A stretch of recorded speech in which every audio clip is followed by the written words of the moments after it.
2024 പുറത്തിറങ്ങിയ ഒരു Chinese BL ഡ്രാമയാണ് meet you at the blossom. നമുക്ക് ഡ്രാമയിലേക്ക് കടക്കാം. മരിച്ചുപോയ ചക്രവർത്തിയായ ജിയൂൺ ഒരു ക്രൂരനും ദയയില്ലാത്തവനുമായ ഒരു ഭരണാധികാരിയായിരുന്നു. അദ്ദേഹം തൻ്റെ ജനങ്ങളുടെ ക്ഷേമത്തിനു വേണ്ടിയിട്ടോ ഭരണകാര്യങ്ങൾക്ക് വേണ്ടിയിട്ടോ ഒന്നും തന്നെ ചെയ്തിരുന്നില്ല. അദ്ദേഹത്തിൻ്റെ രണ്ടാമത്തെ മകനായ സോങ് ഭരണമേറ്റതോടെ ആ രാജ്യത്തെ നല്ല രീതിയിൽ മുന്നോട്ട് കൊണ്ടുപോകാൻ അദ്ദേഹത്തിന് കഴിഞ്ഞു. അടുത്ത ഭാഗത്ത് കാണിക്കുന്നത് പട്ടം പറത്തി കളിക്കുന്ന ഒരു കൊച്ചുകുട്ടിയെയാണ്. അവനെ പ്രോത്സാഹിപ്പിക്കാനായി അവൻ്റെ അടുത്ത് 2-3 പേർ വേറെയുമുണ്ട്. ഇതേ സമയം മറ്റൊരു സ്ഥലത്ത് ഒരു കുട്ടി മലയുടെ മുകളിൽ നിന്ന് എങ്ങനെയൊക്കെയോ മുകളിലേക്ക് കയറാൻ ശ്രമിക്കുന്നു. അവനെ സഹായിക്കാൻ എന്നോണം ഒരാൾ കൈ നീട്ടിയതും മടിച്ച് അയാൾ നീട്ടിയ കൈയിൽ അവൻ പിടിച്ചതും അയാൾ ആ കൈ പിടിച്ച് അവനെ ആ മലയുടെ അടിവാരത്തിലേക്ക് തള്ളിയിടുന്നു. പിന്നീട് കാണിക്കുന്നത് 10 വർഷത്തിന് ശേഷമുള്ള കാര്യമാണ്. ഒരു കുട്ടി തൻ്റെ കയ്യിലുള്ള പുസ്തകം വായിച്ചുകൊണ്ട് അവൻ്റെ അങ്കിളിനോട്, അങ്കിൾ, ജിൻ നിങ്ങളോട് അവൻ്റെ കുടുംബം എങ്ങനെ ഈ നാട്ടിലെ തന്നെ ഇത്രയും വലിയ പണക്കാരായി എന്നതിനെ കുറിച്ച് എഴുതാനല്ലേ പറഞ്ഞത്, പക്ഷേ ഇതിലങ്ങനെയല്ലല്ലോ എന്ന് അവൻ ചോദിക്കുന്നു. അപ്പോഴേക്കും അവിടേക്ക് മാസ്റ്റർ സൺ എന്ന് വിളിച്ചുകൊണ്ട് ഒരാൾ കയറി വരുന്നു. ഇതാണ് ഡ്രാമയിലെ നായകരിൽ ഒരാളായ ജിൻ. ആളൊരു കാട്ടുകോഴിയാണെന്ന് വേണമെങ്കിൽ പറയാം. മാത്രമല്ല ജിന്നിൻ്റെ ഏറ്റവും വലിയ ആഗ്രഹമാണ് ലോകത്തിലെ സുന്ദരിയായ ഒരു പെൺകുട്ടിയെ തന്നെ കല്യാണം കഴിക്കണമെന്ന്. അകത്തേക്ക് കയറി വന്ന ജിന്നിനെ കണ്ടതും അയാൾ ആ കുട്ടിയുടെ കയ്യിൽ നിന്ന് ബുക്ക് വാങ്ങി ജിന്നിൻ്റെ കയ്യിൽ കൊടുത്ത്, നിങ്ങൾ പറഞ്ഞ പോലെ തന്നെ ഞാൻ ഈ ബുക്ക് തയ്യാറാക്കിയിട്ടുണ്ടെന്ന് പറഞ്ഞ് അവൻ്റെ കയ്യിൽ ആ ബുക്ക് കൊടുക്കുന്നു. ജിൻ അത് തുറന്നു നോക്കി ശേഷം സണ്ണിനെ നോക്കുന്നു. ജിൻ നോക്കുന്നത് കണ്ട സൺ അവൻ്റെ കയ്യിൽ നിന്ന് ബുക്ക് വാങ്ങി അത് വായിക്കാൻ തുടങ്ങുന്നു. ജിൻ ജനിച്ചതിന് ശേഷമാണ് അവരുടെ കുടുംബം ഇത്രയും വലിയ പണക്കാരായതെന്നും മാത്രമല്ല ഈ നാട്ടിലെ ആളുകൾക്കെല്ലാം സന്തോഷമുണ്ടാവാൻ കാരണം തന്നെ ജിൻ ജനിച്ചതിന് ശേഷമാണെന്നൊക്കെ അയാൾ ജിന്നിനെ പുകഴ്ത്തിയടിക്കുന്നു. ഇതൊക്കെ കേട്ട ജിൻ, നിങ്ങൾ എന്ത് നന്നായിട്ടാണ് ബുക്ക് എഴുതിയത്, നിങ്ങളൊരു അത്ഭുതമാണെന്ന് പറഞ്ഞ് മാസ്റ്റർ സണ്ണിനെ അഭിനന്ദിക്കുന്നു. പിന്നെ ഞാനിവിടെ വന്നതിൻ്റെ പ്രധാന ഉദ്ദേശം മിസ് ലിയുമായിട്ടുള്ള എൻ്റെ കല്യാണക്കാര്യത്തെക്കുറിച്ച് പറയാൻ വേണ്ടിയിട്ടാണ്. അവൾക്ക് എന്നെക്കുറിച്ച് ചില തെറ്റിദ്ധാരണകളൊക്കെ ഉണ്ട്, അതൊക്കെ നിങ്ങൾ മാറ്റിയെടുക്കാൻ എന്നെ സഹായിക്കണമെന്ന് അവൻ പറയുന്നു. എന്നിട്ടവൻ ആ ബുക്ക് അയാളെ കാണിച്ച്, ഇത് നന്നായിട്ടുണ്ട്, പക്ഷേ ഇതിലുള്ള വാക്കുകളെല്ലാം എനിക്ക് ഓർത്ത് വെക്കാൻ കഴിയില്ല, അതുകൊണ്ട് ഇത് നിങ്ങൾ കുറച്ച് എളുപ്പത്തിലാക്കി എനിക്ക് പഠിക്കാൻ പറ്റുന്ന രീതിയിലേക്ക് മാറ്റി എഴുതണമെന്ന് പറഞ്ഞ് അവൻ അവിടെ നിന്ന് പോകുന്നു. അടുത്ത ഭാഗത്ത് കാണിക്കുന്നത് ജിൻകി എന്ന പേരുള്ള ഒരു സ്ഥലമാണ്. അവിടെ ധ്യാനത്തിലിരിക്കുന്നുണ്ടായ ആളുടെ അടുത്തേക്ക് പോയി, മൈ ലോഡ്, നിങ്ങളെ ലോഡ് വിളിക്കുന്നുണ്ട് എന്ന് പറയുന്നു. ഇതാണ് ഡ്രാമയിലെ മറ്റൊരു നായകൻ. ഒരാൾ ഒരു കർട്ടൻ്റെ മറവിലിരുന്ന് ഒരു പട്ടത്തിൻ്റെ മുകളിൽ ചിത്രം വരയ്ക്കുന്നു. അയാൾ ഇരിക്കുന്ന റൂമിലേക്ക് നായകൻ പോകുന്നു. അവനെ കണ്ടതും അവനോട് അയാൾ, ജങ് നമ്മുടെ നാടിനെ കീഴ്പ്പെടുത്താൻ ശ്രമിക്കുന്നുണ്ട്. നീ ആ നാട്ടിൽ പോയി കാര്യങ്ങളെല്ലാം നിരീക്ഷിക്കണം. ഞാൻ ഏൽപ്പിച്ച ഈ കാര്യം നീ വിജയകരമായി പൂർത്തിയാക്കിയാൽ നീ ചോദിക്കുന്ന എന്താഗ്രഹവും സാധിച്ചു തരാൻ ഞാൻ തയ്യാറാണ് എന്ന് അയാൾ പറയുന്നു.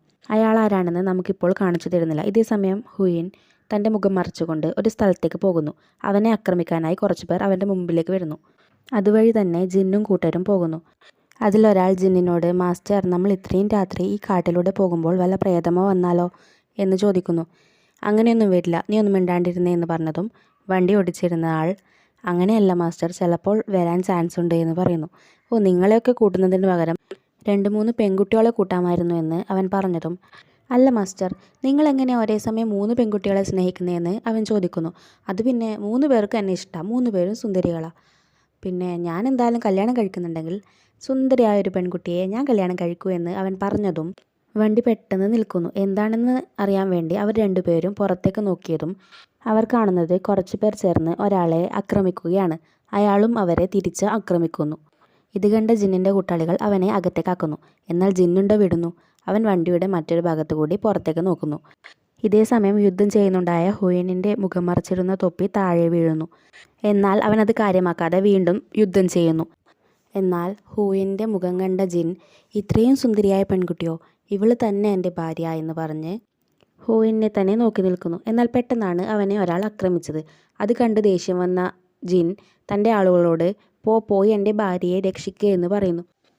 ഞാൻ തീരുമാനിച്ചു, അവളെയാണ് ഞാൻ കല്യാണം കഴിക്കുന്നത്, അവളെ അല്ലാതെ ഞാൻ വേറെ ആരെയും കല്യാണം കഴിക്കില്ല, നിങ്ങൾ അവളെ പോയി രക്ഷിക്ക്. അതിന് മറുപടിയായി അവർ ജിന്നിനോട്, മാസ്റ്റർ, ഞങ്ങളിപ്പോൾ അങ്ങോട്ടേക്ക് പോകുന്ന സമയത്ത് മാസ്റ്ററിനെ ആരെങ്കിലും ആക്രമിച്ചാൽ ഞങ്ങൾ മാസ്റ്ററിൻ്റെ അച്ഛനോട് എന്തു മറുപടി പറയും, ഞങ്ങൾക്ക് കഴിയില്ല എന്ന് അവർ പറഞ്ഞതും, ഇപ്പോൾ നിങ്ങൾ പോയി അവളെ രക്ഷിക്കോ അതോ ഞാൻ തന്നെ പോകണോ അവിടേക്ക് എന്ന് പറഞ്ഞ് അവൻ വണ്ടിയിൽ നിന്ന് ഇറങ്ങാൻ നിന്നതും, വേണ്ട മാസ്റ്റർ, ഞങ്ങൾ തന്നെ പോയിക്കോളാം എന്ന് പറഞ്ഞ് അവർ വണ്ടിയിൽ നിന്ന് ഇറങ്ങുന്നു. ഇതേസമയം ജിൻ ഹുയിൻ്റെ അടുത്തേക്ക് പോയി അവനെ താങ്ങിപ്പിടിച്ച് വണ്ടിയിൽ കയറി അവർ അവിടെ നിന്ന് പോകുന്നു.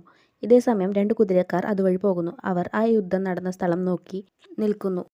ഹുയിനെ ഡോക്ടർ പരിശോധിക്കുന്ന സമയത്ത് ജിൻ പുറത്ത് ടെൻഷനോടെ നിൽക്കുന്നത് കണ്ട്, എൻ്റെ മാസ്റ്റർ നിങ്ങളൊന്ന് റെസ്റ്റ് എടുക്ക്, നിങ്ങളിങ്ങനെ നടക്കുന്നത് കണ്ടിട്ട് എനിക്ക് തന്നെ എന്തോ പോലെ തോന്നുന്നതെന്ന് ജിന്നിൻ്റെ ആളുകളിൽ ഒരാൾ പറയുന്നു. ഡോക്ടർ അകത്തേക്ക് പോയിട്ട് കുറേ നേരമായില്ലേ, എൻ്റെ ഭാര്യയ്ക്ക് എന്തെങ്കിലും പറ്റിയിട്ടുണ്ടാവുമോ എന്ന് ജിൻ ചോദിക്കുന്നു.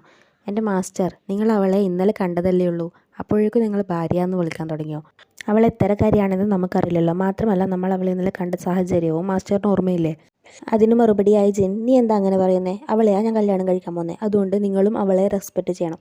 പിന്നെ ഇന്നലത്തെ സംഭവം അവളുടെ സൗന്ദര്യം കണ്ട് അവർ അവളെ ഉപദ്രവിക്കാൻ വന്നതായിരിക്കും. അവളുടെ സ്വയരക്ഷയ്ക്ക് വേണ്ടി അവളും തിരിച്ച് പ്രതികരിച്ചു, അത്രയേ ഉള്ളൂ. ഇതേസമയം ഹുയിൻ ആ ഡോക്ടറുടെ കഴുത്ത് പിടിച്ച് ഞെരിച്ചുകൊണ്ട്, ഇതെവിടെയാ സ്ഥലം, ഹോയ്ജോയിലേക്ക് ഇവിടുന്ന് എത്ര ദൂരമുണ്ട് എന്ന് അവൻ ചോദിക്കുന്നു. ഇത് മാസ്റ്റർ ജിന്നിൻ്റെ സ്ഥലമാണ്, ഹോയ്ജോയിലേക്ക് ഇവിടുന്ന് ഒരു ദിവസവും ഒരു രാത്രിയും ഉണ്ട് എന്ന് അവൻ പറയുന്നു. അപ്പോഴാണ് അവൻ പുറത്ത് ബഹളം കേൾക്കുന്നത്. അതാരാണെന്ന് അവൻ ഡോക്ടറോട് ചോദിക്കുന്നു. അതാണ് മാസ്റ്റർ ജിൻ എന്ന് അയാൾ പറഞ്ഞതും അവൻ എന്തോ ആലോചിച്ച് നിൽക്കുന്നു. ഡോക്ടർ പുറത്തേക്ക് വരുന്നു. പുറത്തേക്ക് ഇറങ്ങി വന്ന ഡോക്ടറെ കണ്ട്, എൻ്റെ ഭാര്യയ്ക്ക് എങ്ങനെയുണ്ടെന്ന് ജിന്ന് ചോദിക്കുന്നു. ഭാര്യയോ? ആ കുഴപ്പമില്ല എന്ന് പറഞ്ഞ് എനിക്ക് പെട്ടെന്ന് പോകണമെന്ന് പറഞ്ഞ് ഡോക്ടർ അവിടെ നിന്ന് പോകുന്നു. ഇതേസമയം ജിൻ ഹോയിൻ ഇരിക്കുന്ന റൂമിൻ്റെ അകത്തേക്ക് കയറുന്നു. അവനോട് സംസാരിക്കാൻ തുടങ്ങുന്നു. നീ ഓക്കെ അല്ലേ? നിനക്കൊന്നും പറ്റിയില്ലല്ലോ? അവരൊക്കെ എന്തിനാ നിന്നെ ഇന്നലെ ആക്രമിച്ചേ? നീ എന്നോട് പറഞ്ഞോ, ഞാൻ നിന്നെ സഹായിക്കാം, ഞാൻ ഈ നാട്ടിലെ തന്നെ വലിയൊരാളാണ്. അതിന് മറുപടിയായി ഹുയിൻ ചെറുതായി തൻ്റെ ശബ്ദം മാറ്റിക്കൊണ്ട് അവനോട്, എനിക്ക് പ്രശ്നമൊന്നുമില്ല, ഞാൻ എൻ്റെ റിലേറ്റീവ്സിനെ കാണാൻ പോവുകയായിരുന്നു, അപ്പോഴാണ് അവർ എന്നെ ആക്രമിച്ചത്. ഇത് കേട്ട ജിൻ, നീ പേടിക്കണ്ട, നിന്നെ ഞാൻ നിൻ്റെ റിലേറ്റീവ്സിൻ്റെ അടുത്തേക്ക് കൊണ്ടുപോകാം. അല്ല നിൻ്റെ പേരെന്താ? ഹുയിൻ ഒന്ന് ആലോചിച്ച ശേഷം, എൻ്റെ പേര് സോഹെ എന്ന് അവൻ പറയുന്നു. നിൻ്റെ പേര് നന്നായിട്ടുണ്ട്. അല്ല നിൻ്റെ ബന്ധുക്കളെല്ലാം എവിടെയാ ഉള്ളേ? ഞാൻ നിന്നെ സഹായിക്കാം. അതിനു മറുപടിയായി ഹുയിൻ, ഞാൻ സൗത്തിൽ നിന്ന് വരികയാണ് എൻ്റെ റിലേറ്റീവ്സിനെ കാണാൻ. എനിക്ക് അത്യാവശ്യമായി ഹോയ്ജോയിലേക്ക് പോകേണ്ട ഒരു കാര്യമുണ്ട്, അതുകൊണ്ട് ഞാൻ പോവുകയാണ് എന്ന് പറഞ്ഞ് അവൻ അവിടെ നിന്ന് നടക്കാൻ തുടങ്ങുന്നു. എന്നാൽ ജിൻ അത് തടഞ്ഞുകൊണ്ട്, എനിക്കും അവിടേക്കാണ് പോകേണ്ടത്, നമുക്ക് ഒരുമിച്ച് പോകാം. ശരി, നമുക്കിപ്പോൾ തന്നെ പോകാം എന്ന് ഹുയിൻ അവനോട് പറയുന്നു. അതിനെന്താ, നീ കുറച്ച് വിശ്രമിക്ക്, ഇന്നലത്തെ അക്രമത്തിൽ നിനക്ക് ഒരുപാട് പരിക്ക് പറ്റിയതല്ലേ, അതൊക്കെ മാറിയിട്ട് നമുക്ക് പോകാം, നമുക്കൊരു ചായയൊക്കെ കുടിച്ച് സംസാരിച്ചിരിക്കാം, എന്താ? അതിന് മറുപടിയായി ഹുയിൻ, എനിക്ക് അവിടെ പോയിട്ട് ഒരുപാട് കാര്യങ്ങൾ ചെയ്തു തീർക്കാനുണ്ട്, നിങ്ങൾക്കിപ്പോൾ ഹോയ്ജോയിലേക്ക് പോകാൻ പറ്റില്ലെങ്കിൽ ഞാൻ തനിയെ പോയിക്കോളാം എന്ന് പറഞ്ഞ് അവൾ നടക്കാൻ തുടങ്ങിയതും, വേണ്ട വേണ്ട, നമുക്കിപ്പോൾ തന്നെ ഇവിടുന്ന് ഹോയ്ജോയിലേക്ക് പോകാമെന്ന് പറഞ്ഞ് അവൻ പുറത്തേക്ക് പോകുന്നു. ജിൻ പോകുന്നത് ഹുയിൻ നോക്കി നിൽക്കുന്നു. അവൻ ജാവൻ്റെ അടുത്തും ബാവൻ്റെ അടുത്തും യാത്രക്കുള്ള തയ്യാറെടുപ്പുകൾ നടത്താൻ പറയുന്നു. അവർ അവിടെ നിന്ന് പോകുന്നു. എന്നാൽ എന്തോ സംശയമുള്ളതുപോലെ ജാവോ തിരിഞ്ഞു നോക്കി വീണ്ടും നടക്കുന്നു. അവർ അവിടെ നിന്ന് പുറപ്പെടുന്നു. നേരം ഇരുട്ടായതും കുതിരവണ്ടി ഒരിടത്ത് നിർത്തിവെച്ച് അവർ വിശ്രമിക്കുന്നു. ഈ സമയം ജിൻ ഹുയിന് തൻ്റെ കയ്യിലുള്ള ബ്ലാങ്കറ്റ് പുതപ്പിച്ച് കൊടുത്ത് അവൻ്റെ തൊട്ടടുത്ത് തന്നെ ഇരിക്കുന്നു. ഇതേ സമയം അവിടെ മറഞ്ഞു നിന്നിരുന്ന ഒരാൾ ഒരു പ്രത്യേക തരത്തിലുള്ള ശബ്ദം ഉണ്ടാക്കുന്നു. ആ ശബ്ദം കേട്ട് ഹുയിൻ ഉണരുന്നു. അവൻ്റെ ആളായിരുന്നു ആ ശബ്ദം ഉണ്ടാക്കിയത്. ഈ ശബ്ദം കേട്ട ജിൻ തൻ്റെ ആളുകളെ നോക്കുന്നു. അവർ ഉറങ്ങുന്നത് കണ്ട് അവരുടെ മേലേക്ക് ഒരു കല്ലെടുത്തെറിഞ്ഞ് അവൻ ഹുയിനെ നോക്കുന്നതും അവൻ കാണുന്നത് തന്നെ നോക്കി നിൽക്കുന്ന ഹുയിനെയാണ്. ഹുയിൻ അവിടെ നിന്ന് എഴുന്നേറ്റ് തൻ്റെ ആളോട് കണ്ടുകൊണ്ട് അവിടെ നിന്ന് പോകാൻ പറയുന്നു. എഴുന്നേറ്റ് നിന്ന ഹുയിൻ്റെ അടുത്ത് പോയി, നീ എന്നെ തെറ്റിദ്ധരിക്കല്ലേ, ഞാൻ കൊതുകിനെ കൊന്നതായി, കാട്ടിൽ ഒരുപാട് കൊതുകുകളുണ്ട്. അവർ അവിടെ നിന്ന് പോകുന്നു. ഹുയിനെ ഇംപ്രസ് ചെയ്യാൻ വേണ്ടി ജിൻ അവന് വെള്ളം എടുത്തു കൊടുക്കുകയും അവൻ്റെ അടുത്ത് പോയിരിക്കുകയൊക്കെ ചെയ്യുന്നുണ്ട്. മാത്രമല്ല അവൻ്റെ കയ്യിലുള്ള സ്വർണ്ണാഭരണങ്ങളെല്ലാം ഹുയിനെ കാണിക്കുന്നുമുണ്ട്. ഹുയിനുണ്ട് അതൊക്കെ ശ്രദ്ധിക്കുന്നു. അവൻ അവിടെ നിന്ന് എഴുന്നേറ്റ് പോകുന്നു. അവൻ്റെ പുറകെ തന്നെ ജിന്നും പോകുന്നു. തൻ്റെ റൂമിൻ്റെ അകത്തേക്ക് കയറിയ ഹുയിൻ വാതിൽ കൊട്ടിയടിക്കുന്നു. ആ വാതിലിൽ ജിന്നിൻ്റെ തല പോയി ഇടിക്കുന്നു. അവൻ തിരിഞ്ഞു നിന്നപ്പോൾ കാണുന്നത് തൻ്റെ പുറകിൽ നിൽക്കുന്ന ജാവനെയും ബാവനെയാണ്. അവരെ കണ്ടു പേടിച്ച ജിൻ അവരുടെ തലയിലിട്ടൊന്ന് കൊട്ടി, നിങ്ങൾ എന്നെ പേടിപ്പിക്കുമല്ലോ എന്ന് പറയുന്നു. അവർ ജിന്നിനോട്, മാസ്റ്ററിൻ്റെ അച്ഛൻ അവരുടെ അടുത്തേക്ക് പോകാൻ വേണ്ടി പറഞ്ഞിരുന്നു. ഞാൻ പോവുക. പിന്നെ അവളെ ഒന്ന് ശ്രദ്ധിക്കണം, ഇന്നലത്തെ പോലെ ആരെങ്കിലും അവളെ ആക്രമിക്കാൻ വന്നാലോ, അതുകൊണ്ട് നിങ്ങൾ അവളെ ഒന്ന് ശ്രദ്ധിക്കണം. പിന്നെ അച്ഛനോട് ഇതൊന്നും പറയണ്ട എന്ന് പറഞ്ഞ് ജിൻ അവൻ്റെ വീട്ടിലേക്ക് പോകുന്നു. വീട്ടിലേക്ക് കയറി വന്ന് അവനെ കണ്ട് അച്ഛനും അമ്മയും സ്നേഹത്തോടെ സംസാരിക്കുന്നു. മാത്രമല്ല വീട്ടിലേക്ക് അവൻ വരാത്തതിന് അവന് വഴക്കും പറയുന്നു. അമ്മയോടും അവൻ സ്നേഹത്തോടെ സംസാരിക്കുന്നു. അമ്മയ്ക്ക് ഒരുപാട് ഡ്രസ്സൊക്കെ കൊണ്ടുവന്നിട്ടുണ്ടെന്ന് അവൻ പറയുന്നു.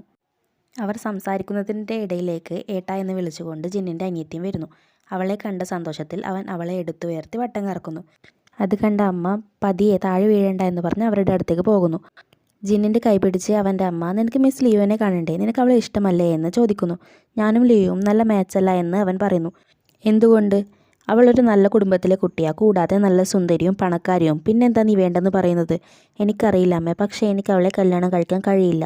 ഇത് കേട്ട അവൻ്റെ അച്ഛൻ അവനെയും കൂട്ടി ഒരു റൂമിലേക്ക് പോയി അവനോട് സംസാരിക്കുന്നു.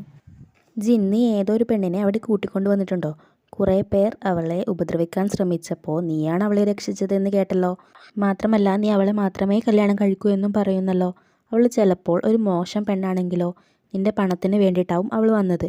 അത് കേട്ട് ജിൻ, അല്ല, അവൾ ഒരു നല്ല പെണ്ണാ. എൻ്റെ കയ്യിലുള്ള സ്വർണമെല്ലാം ഞാൻ അവളെ കാണിച്ചിരുന്നു. അവൾ അതൊന്നും നോക്കിയത് പോലുമില്ല. ജീൻ, നീ ഇങ്ങനെ കരുതുന്നത് തെറ്റാണ്. അവൾ വേറെന്തെങ്കിലും ഉദ്ദേശത്തോടെയാണ് വന്നതെങ്കിലോ? അപ്പോൾ നീ എന്ത് ചെയ്യും? ഇല്ലച്ച, അവൾ അങ്ങനെ ഒരു പെണ്ണല്ല. മറ്റുള്ള സ്ത്രീകളിൽ നിന്നെല്ലാം വ്യത്യസ്തയാണ് അവൾ. നീ അവളെ വിശ്വസിക്കണ്ട എന്ന് അച്ഛൻ പറഞ്ഞതും എനിക്ക് വേറെ ജോലിയുണ്ട് എന്ന് പറഞ്ഞ് അവൻ അവിടെ നിന്ന് വേഗത്തിൽ പോകുന്നു. ഹൂവിൻ്റെ അടുത്ത് അവൻ്റെ ആൾ വന്ന്, മൈലോഡ് എന്നോട് ക്ഷമിക്കണം. ഞാൻ അന്ന് വരാൻ വൈകിയത് കൊണ്ടല്ലേ നിങ്ങളെ അവർ ഉപദ്രവിച്ചത്. എന്നോട് ക്ഷമിക്കണം. നിൻ്റെ ഭാഗത്ത് തെറ്റൊന്നുമില്ല, അതുകൊണ്ട് നീ എന്നോട് ക്ഷമ ചോദിക്കേണ്ട ആവശ്യമില്ല. ഞാൻ പറഞ്ഞ സാധനം നീ കൊണ്ടുവന്നിട്ടുണ്ടോ എന്ന് അവൻ ചോദിക്കുന്നു. ഉണ്ട് എന്നവൻ പറഞ്ഞ് തൻ്റെ കയ്യിലുള്ള സാധനം ഹൂവിനെ തുറന്നു കാണിച്ചു കൊടുക്കുന്നു. അതൊരു പെൺകുട്ടിയുടെ ഡ്രസ്സാണ്. അവർ സംസാരിച്ചു കൊണ്ടിരിക്കുകയാണ് പുറത്തുനിന്ന് ജിൻ ഹൂവിനെ വിളിക്കുന്നത്. നിനക്കറിയോ മിസ്സാങ്, ഞാൻ നിന്നെ ഏതാനും മണിക്കൂറുകൾ മാത്രമേ കാണാതിരുന്നിട്ടുള്ളൂ. പക്ഷേ എനിക്കത് തോന്നിയത് വർഷങ്ങളായിട്ടാണ്. ഹൂയിൻ ഇതെല്ലാം കേൾക്കുന്നുണ്ടെങ്കിലും അവനൊന്നും മറുപടി കൊടുക്കുന്നില്ല. ജിൻ വീണ്ടും, നിനക്കറിയോ മിസ്സാങ്, ഞാൻ ഇന്നൊരു സ്ഥലത്തേക്ക് പോകുന്നുണ്ട്. അവിടെ ഒരുപാട് വലിയ വലിയ ആളുകളെല്ലാം വരുന്നുണ്ട്. രാജാവായ ഷെന്നും വരുന്നുണ്ട്. അത് കേട്ട് ഹൂയിൻ ജിന്നിനോട് ശരി ഞാൻ വരാമെന്ന് പറയുന്നു. ജിൻ സന്തോഷത്തോടെ ഞാൻ നിനക്ക് വേണ്ടി കാത്തു നിൽക്കാമെന്ന് പറഞ്ഞ് അവിടെ നിന്ന് പോകുന്നു. ഹൂയിൻ തൻ്റെ ആളോട് യുയിനോട് ഷെന്നിൻ്റെ കൊട്ടാരം നിരീക്ഷിക്കാൻ പറ. പിന്നെ നീ എന്നെ പിന്തുടരുകയും വേണം. ഷെൻ എന്ത് കളിയാണ് ഇനി കളിക്കാൻ പോകുന്നതെന്ന് എനിക്ക് കാണണം. ശരി മൈലോഡ് എന്ന് പറഞ്ഞ് അയാൾ അവിടെ നിന്ന് പോകുന്നു. ഇതേസമയം ജിൻ ജാവനോടും ഭവനോടും ദേഷ്യപ്പെടുന്നു. ഞാൻ പറഞ്ഞതല്ലേ നിങ്ങളോട് അച്ഛനോട് അവളെ പറ്റി പറയരുതെന്ന്, പിന്നെ എന്തിനാണ് നിങ്ങൾ പറഞ്ഞത്? ക്ഷമിക്കണം മാസ്റ്റർ, ഞങ്ങൾ അറിഞ്ഞുകൊണ്ട് പറഞ്ഞതല്ല. നിങ്ങളുടെ അച്ഛൻ ഞങ്ങളെ നിർബന്ധിച്ച് പറയിപ്പിച്ചതാ. അത് പറഞ്ഞതും ജിൻ അവൻ്റെ ചെവി പിടിച്ച് തിരിച്ച്, അച്ഛൻ ചോദിച്ചാൽ നീ എന്ത് വേണമെങ്കിൽ പറയുമോ? അപ്പോഴവിടേക്ക് ഹൂയൻ വരുന്നു. അവൻ്റെ സൗന്ദര്യം കണ്ട് അവനെ തന്നെ ജിൻ നോക്കി നിൽക്കുന്നു. അവർ ആ പരിപാടി നടക്കുന്ന സ്ഥലത്തേക്ക് പോകുന്നു. അവർ പുറത്തിറങ്ങുന്നത് കണ്ട ഷെൻ തൻ്റെ ആളോട്, ഇവനല്ലേ ആ ജിൻ ബഹുവിൻ്റെ മകൻ? അതേസമയം അവൻ്റെ കൂടെ ഇറങ്ങി വന്ന ഹൂയനെ കണ്ട് ഷെൻ അവരെ തന്നെ നോക്കി നിൽക്കുന്നു. ഇതേസമയം മുകളിലേക്ക് നോക്കിയ ഹൂയൻ ഷെന്നിനെയും കാണുന്നു. അവർ അകത്തേക്ക് കയറുന്നു.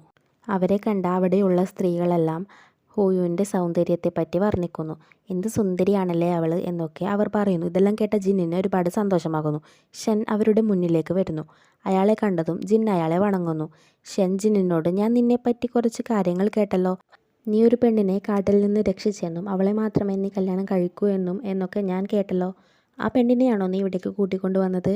അതിനു മറുപടിയായി ജിൻ, അങ്ങനെയല്ല, ഞാൻ കാട്ടിലേക്ക് പോയപ്പോൾ കുറച്ചു പേർ ചേർന്ന് ഇവളെ ആക്രമിക്കുകയായിരുന്നു. അവരുടെ അടുത്തു നിന്ന് ഇവളെ ഞാൻ രക്ഷിച്ചു. ഇവൾക്ക് ഇവളുടെ വീട്ടിൽ പോകണമെന്ന് പറഞ്ഞപ്പോൾ ഞാൻ കൊണ്ടുവിടാമെന്നും പറഞ്ഞു. അങ്ങനെയാണ് ഞാൻ ഇവളെ കൂട്ടിക്കൊണ്ടുവന്നത്, അല്ലാതെ വേറൊന്നുമില്ല എന്ന് അവൻ പറയുന്നു.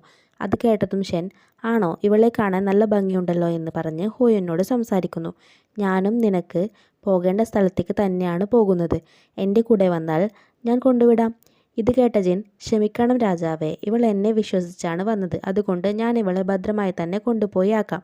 നിങ്ങൾ വെറുതെ കഷ്ടപ്പെടേണ്ട ആവശ്യമില്ല. അത് കേട്ട ഷെൻ, ശരി, നീ തന്നെ ഇവളെ കൊണ്ടുപോക്കോ. ഷെൻ ഹൂയിനോട് സംസാരിക്കുന്നു.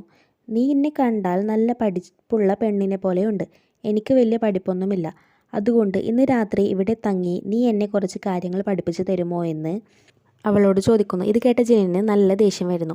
മനസ്സിൽ അവൻ, എൻ്റെ ഭാര്യയാകാൻ പോകുന്ന പെണ്ണ് തന്നെ പഠിപ്പിക്കണം, അല്ലടാ പരട്ടക്കിളവ എന്ന് ചീത്ത വിളിച്ചുകൊണ്ട് അയാളോട് എന്തോ പറയാനായി നിന്നതും ഹൂയിൻ അത് തടഞ്ഞുകൊണ്ട് അയാളോട് സംസാരിക്കുന്നു.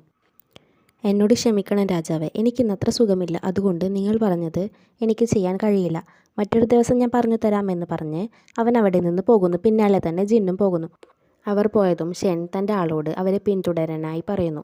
വണ്ടിയിൽ പോകുമ്പോൾ ജിൻ ദേഷ്യത്തിൽ ഷെൻ പറഞ്ഞ കാര്യത്തെപ്പറ്റി സംസാരിക്കുന്നു. അയാൾക്ക് പല നാട്ടിലും ഭാര്യമാരുണ്ട്. നിന്നെയും അയാൾ ഭാര്യയാക്കാൻ നോക്കും. നീ അതുകൊണ്ട് അയാളുടെ മുമ്പിലേക്ക് ഇനി പോവേണ്ട. ആ കള്ളക്കിളവൻ പറയുന്നതൊന്നും നീ കേൾക്കരുത്. നീ എന്നെ സ്നേഹിക്ക്, ഞാൻ നിന്നെ ഒരുപാട് സ്നേഹിക്കുന്നുണ്ട് എന്ന് പറഞ്ഞ് ജിൻ ഹുയിൻ്റെ കൈ പിടിക്കാൻ നോക്കിയതും അവനത് തട്ടിമാറ്റുന്നു. അപ്പോഴാണ് അവൻ പുറത്തുനിന്ന് ഒരു ശബ്ദം കേട്ടത്. തൻ്റെ ആളുടെ സിഗ്നലാണ് അതെന്ന് മനസ്സിലാക്കിയ ഹുയിൻ ജിന്നിൻ്റെ കുതിരയെയും എടുത്ത് അവിടെ നിന്ന് പോകുന്നു. അവൻ പോയത് ജിന്നും കൂട്ടരും നോക്കി നിന്നിട്ട് അവൾ ഷെന്നിനെ കാണാനാണ് പോയതെന്ന് തോന്നുന്നു, അതൊരിക്കലും നടക്കരുത് എന്ന് അവൻ തൻ്റെ ആളുകളോട് പറയുന്നു. ഹുയിൻ തൻ്റെ ആളുകൾ നിന്നിടത്തേക്ക് പോകുന്നു. അപ്പോഴേക്കും അവിടേക്ക് ഷെന്നും അവൻ്റെ ആളുകളും വരുന്നു. അവിടേക്ക് എത്തിയ ഷെൻ ഹുയിനോട്, നിന്നെ ഞാൻ കണ്ടുപിടിച്ചു, നീ എത്ര തന്നെ നിൻ്റെ മുഖം മറച്ചാലും നിന്നെ എനിക്ക് മനസ്സിലാവും. ഇത് കേട്ട ഹുയിൻ, എനിക്കറിയാം നിങ്ങൾ എന്നെ കണ്ടുപിടിക്കുമെന്ന്. അതുമാത്രമല്ല, എൻ്റെ അങ്കിളിന് എന്നോട് ഇത്ര സ്നേഹമോ, എന്നെ കണ്ടുപിടിക്കാനും മാത്രം. നിന്നോടുള്ള സ്നേഹം കൊണ്ടൊന്നുമല്ല, എൻ്റെ കയ്യിൽ നിന്ന് ഒരു സാധനം കാണാതെ പോയിട്ടുണ്ട്. അതെടുത്തത് നീയാണെന്ന് എനിക്ക് നന്നായിട്ടറിയാം. മര്യാദക്ക് അതെനിക്ക് താ എന്ന് ഷെൻ ഹുയിനോട് പറയുന്നു. ഞാനെപ്പോഴാണ് അങ്കിൾ നിങ്ങളുടെ സാധനം എടുത്തത്? അതെൻ്റെ അച്ഛൻ്റേതാണ്. നിങ്ങളിപ്പോൾ ഇരിക്കുന്ന ഈ രാജപദവി പോലും എൻ്റെ അച്ഛൻ അവകാശപ്പെട്ടതാണ്. അതിനുത്തരമായി ഷെൻ, നിൻ്റെ അച്ഛൻ എന്താണ് ഈ നാടിന് വേണ്ടി ചെയ്തത്? ഞാൻ രാജാവായതിനു ശേഷമാണ് ഈ നാട് നന്നായത്. അത് കേട്ട ഹുയിൻ അയാൾക്ക് തക്കതായ മറുപടി കൊടുക്കുന്നു. ആ മറുപടി ഇഷ്ടപ്പെടാത്ത ഷെൻ അവൻ്റെ ആളുകളോട് ഹുയിനെ കൊല്ലാൻ പറയുന്നു. ഇതേസമയം ജിന്നും കൂട്ടരും ഹുയിനെ അന്വേഷിച്ചിറങ്ങുന്നു. കുറച്ചുപേർ മരിച്ചു കിടക്കുന്നത് കണ്ട് അവർ വണ്ടി അവിടെ നിർത്തുന്നു. അത് കണ്ട് ജിൻ, എൻ്റെ ഭാര്യയ്ക്ക് എന്തെങ്കിലും പറ്റി കാണുമോ, നിങ്ങൾ അവളെ പോയി ഒന്ന് അന്വേഷിക്കുക എന്ന് പറഞ്ഞ് അവിടെ ഇരിക്കുന്നു. എന്നാൽ അവർ ജിന്നിനോട്, ആ പെണ്ണിന് എന്തൊക്കെയോ ദുരൂഹതകളുണ്ട്, നിങ്ങൾ ദയവ് ചെയ്ത് അവളെ വിട്ടേക്ക് എന്ന് അവർ പറയുന്നു. ഇത് കേട്ട ജിൻ, അവൾ ആരായാലും എങ്ങനെയുള്ളവളായാലും ഈ സാഹചര്യത്തിൽ അവളെ ഉപേക്ഷിക്കാൻ എനിക്ക് കഴിയില്ല. നിങ്ങൾക്ക് അവളെ രക്ഷിക്കാൻ പറ്റുമോ എന്ന് അവൻ ചോദിക്കുന്നു. മാസ്റ്റർ, ഞങ്ങൾക്ക് നല്ല പേടിയുണ്ട്, നിങ്ങൾ തന്നെ അവളെ രക്ഷിച്ചോളൂ എന്ന് അവർ പറയുന്നു. ശരി, എന്നാൽ ഞാൻ തന്നെ അവളെ അന്വേഷിച്ച് കണ്ടുപിടിച്ചോളാം എന്ന് പറഞ്ഞ് ജിൻ അവിടെ നിന്ന് പോകുന്നു. ജിൻ ഹുയിനെ അന്വേഷിച്ച് മുന്നോട്ടേക്ക് നടക്കുന്നു. അപ്പോഴാണ് അവന് തൻ്റെ പുറകിലായി ആരോ വരുന്നുണ്ടെന്ന് തോന്നിയത്. അവൻ മെല്ലെ നടന്നു.